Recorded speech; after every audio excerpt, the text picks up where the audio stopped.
आप सबको जय मसीह की। एक बार फिर से मैं एक छोटा सा संदेश आप लोग के बीच में शेयर करने जा रहा हूँ और ये संदेश है क्षमा करना और चंगाई के ऊपर में। क्षमा करना और चंगाई ये दो शब्द बाइबल में बहुत जगह मिलता है। तो ये दोनों में सबसे पहले हमारे जीवन में क्या होना चाहिए? पहले हमारे जीवन में कोई भी दुख है, तकलीफ़ है तो चंगाई ज़रूरत है या क्षमा ज़रूरत है? तो हम एक वचन पढ़ेंगे, भजन संहिता 103 का 3 नंबर वचन पढ़ेंगे। उसमें लिखा है, वही तो तेरे सारे अधर्मों को क्षमा करता और तेरे सारे रोगों को चंगा करता है। तो मेरे प्रियो, जब इस वचन को हम पढ़ते हैं तो इसमें हमें यही मिलता है कि सबसे पहले हमारे पापों का क्षमा होना चाहिए और उसके बाद चंगाई हमारे जीवन में आता है। पहले चंगाई नहीं आता है, पहले क्षमा हमारे जीवन में आता है। लेकिन मेरे प्रियो, आज हम दुनिया में क्या देखते हैं कि लोग अक्सर चंगाई के पीछे भागते हैं। उनको चंगाई चाहिए। कोई दुख हो गया, तकलीफ़ हो गया, मुसीबत आ गया या दुष्ट आत्मा उनको पकड़ लिया तो वो हमेशा चर्च जाते हैं, पास्टर के पास जाते हैं कि उनको चंगाई मिल जाए। और शैतान भी बहुत चालाक है कि लोगों को चंगाई के लिए दौड़ाता रहता है और लोग चंगाई के चक्कर में क्या करते हैं कि वो क्षमा के बारे में नहीं सोच पाते हैं और क्षमा उनके जीवन से मिस हो जाता है और चला जाता है। लेकिन मेरे प्रियो, जब हम प्रभु का वचन पढ़ते हैं तो प्रभु का वचन हमें साफ साफ बताता है कि हमें कौन सबसे ज़्यादा ज़रूरत है, क्षमा ज़रूरत है या चंगाई ज़रूरत है। दोनों ज़रूरत है, लेकिन सबसे पहले कौन हमारा जीवन में आना चाहिए? चंगाई आना चाहिए या क्षमा आना चाहिए? तो जब हम भजन संहिता 103 का 3 पढ़ते हैं तो उसमें भजनकार दाऊद यही बताता है कि सबसे पहले परमेश्वर हमारे पापों को क्षमा करे, उसके बाद वो चंगाई देते हैं। तो मेरे प्रियो, हमें कभी भी अपने ज़िंदगी में चाहे कितना भी दुख तकलीफ़ मुसीबत क्यों ना हो, हमें सबसे पहले चंगाई के लिए नहीं दौड़ना है, सबसे पहले हमें क्षमा के लिए दौड़ना है। जब हमारे पाप क्षमा हो जाते हैं तो चंगाई अपने आप आ जाती है।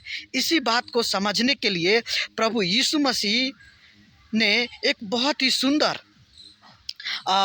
इस बातों को व्याख्या किए हैं।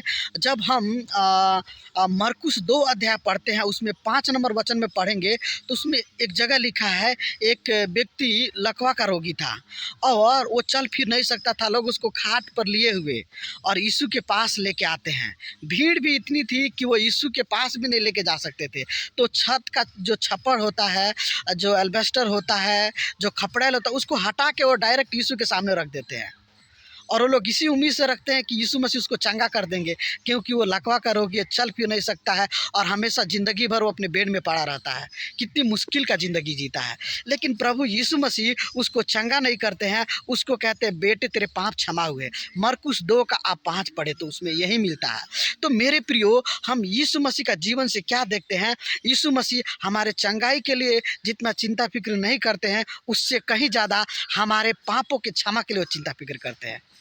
और वहाँ पे हम यही बातों को देखते हैं। उस व्यक्ति को सबसे पहले उसके पाप को क्षमा करते हैं, जबकि सबसे ज़्यादा ज़रूरत उस व्यक्ति को था चंगाई। लेकिन प्रभु को मालूम था कि चंगाई से भी ज़्यादा ज़रूरत क्या है? क्षमा ज़रूरत है। और आज लोग इसी बात को मिसअंडरस्टैंड कर दे रहे हैं, उसको समझ नहीं पा रहे हैं और इसीलिए चंगाई के पीछे भाग रहे हैं। शैतान भी लोगों को भगा रहा है चंगाई के पीछे, चंगाई के लिए जाओ, और लोग चंगाई के लिए जाते हैं, लेकिन उनका जीवन से क्षमा ख़त्म हो जाता है। लेकिन जब वो क्षमा के पीछे जाएंगे तो हमेशा के लिए वो चंगे भी हो जाएंगे। और फिर हम आगे इसी में देखते हैं कि जब हम 2 का 7 मरकुस 2 का 7 पढ़ते हैं तो उसमें यीशु मसीह एक प्रश्न रखते हैं। जितने भी लोग वहाँ पे थे उनसे पूछते हैं, सहज क्या है, आसान क्या है, ज़्यादा ज़रूरी क्या है? ये कहना कि लकवा के रोगी को कि तेरे पाप क्षमा हो गए, या उठ चल और अपनी खाट उठा के और चंगे हो जा?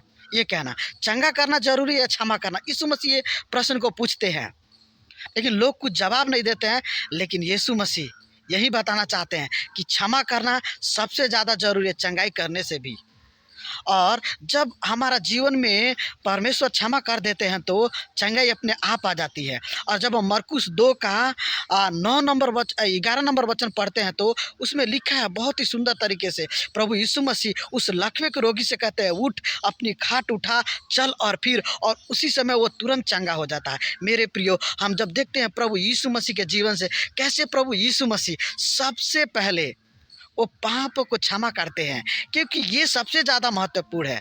अगर कोई व्यक्ति को चंगाई मिल गया, अगर पापों की क्षमा उसको नहीं मिलती है, वो प्रभु के सामने आके अपनी पापों की क्षमा नहीं मांगता है, तो वो जब इंसान मरेगा तो कभी भी स्वर्ग नहीं जा सकता है। और स्वर्ग जाने के लिए हमारे पापों का क्षमा होना बहुत ज़रूरी है। और इसी बातों को प्रभु समझाते हैं और बताते हैं कि forgiveness is very very important then healing. मतलब चंगाई से ज़्यादा क्षमा बहुत ही ज़्यादा ज़रूरत है। और इसीलिए इसी बात को हमें भी समझना है। और प्रभु यीशु मसीह इसी बातों को अपने लोगों को समझा रहे हैं। और इसीलिए वो प्रश्न पूछते हैं, सबसे आसान क्या है, सहज क्या है? ये कहना कि तेरे पाप क्षमा हुए, या ये कहना कि उठ और अपनी खाट उठा, चल फिर? क्षमा करना ये सबसे ज़्यादा ज़रूरत है। इसीलिए मेरे प्रिय, जब हम कभी भी प्रभु के चरणों में आते हैं, सबसे पहले हमारी प्रार्थना में भी यही होना चाहिए, प्रभु दिन भर में आज से हमसे जो भी भूल चूक हुई, गलती हुई, पाप हुए, प्रभु माफ़ कीजिए। उसके बाद हमें क्या मांगना है, क्या ज़रूरत है, उसी बातों को हम प्रभु के सामने रख सकते हैं। प्रभु मुझे ये चाहिए, मुझे ये चीज़ की कमी है, मुझे ये दुःख है, तकलीफ़ है, प्रभु ज़रूर हमारी प्रार्थना को सुनेंगे। जब हम ऑर्डर में आते हैं, क्रम में आते हैं, तब प्रभु हमारे जीवन में ऐसे काम करते हैं। लेकिन मेरे प्रियो, जब हम चंगाई के पीछे जाएंगे तो फिर सब गड़बड़ हो जाता है। इसीलिए प्रभु यीशु मसीह जो सिखाए हैं, उसी बातों को हमें अपने जीवन में लागू करना चाहिए। दूसरों को भी बताना चाहिए कि सबसे पहले आप अपने पापों को क्षमा के लिए प्रभु के पास आइए, प्रभु से अपने पापों की क्षमा मांगिए। जब हम प्रभु से अपने पापों की क्षमा मांगते हैं तो वो परमेश्वर प्रेमी परमेश्वर है, वो हमें क्षमा कर देते हैं और उसके बाद वो हमें चंगा भी करते हैं। तो मेरे प्रियो, आज के इस संदेश से हम यही सीखते हैं कि क्षमा और चंगाई, ये दोनों में सबसे पहले हमारा जीवन में चंगाई नहीं आना चाहिए, क्षमा आना चाहिए। और जब क्षमा हमारे जीवन में आएगा तो चंगाई अपने आप उसके पीछे चला आएगा। क्षमा के बाद चंगाई आता है। इसीलिए इस ऑर्डर को हम डिसऑर्डर नहीं करें। Let us put first forgiveness then healing and then surely God will work. और हमने कैसे देखा है प्रभु यीशु मसीह उस लकवे के रोगी के जीवन में काम किए, पहले उसके पापों को क्षमा किए, फिर उसको चंगा किए। इसीलिए मेरे प्रियो, जब हमारे पास कोई भी व्यक्ति प्रार्थना कराने के लिए आता है, सबसे पहले हमें उन्हें कन्फेस कराना है कि आप मन फिराइए, अपने पापों से तौबा कीजिए, क्षमा मांगिए प्रभु से, प्रभु आपके पापों को क्षमा कर देंगे, फिर चंगाई अपने आप आ जाएगा आपका जीवन में। चंगाई तो कोई बड़ी बात नहीं है, वो छोटी सी बात है प्रभु के लिए, लेकिन क्षमा होना ये सबसे बड़ी बात है। और आज इस दुनिया में लोग कितने ही पाप कर रहे हैं, लेकिन उनको कहीं पे भी क्षमा नहीं मिलता है। लेकिन जब प्रभु के पास आते हैं, वो प्रभु हमें क्षमा कर देता है, वो प्रेमी परमेश्वर है। और इसीलिए हम वचन में पढ़ते हैं, भजन संहिता 103, वहीं तो तेरे सारे रोगों को चंगा करता है और वहीं तो तेरे सारे अधर्मों को क्षमा करता है।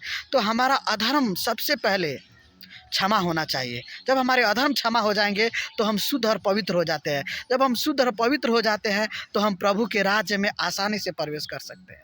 तो मेरे प्रियो, इस वचन के द्वारा प्रभु हम सबको आशीष करे। आइए एक छोटा सा हम प्रार्थना करें कि हम इस बातों को समझ के अपने जीवन में आगे बढ़े।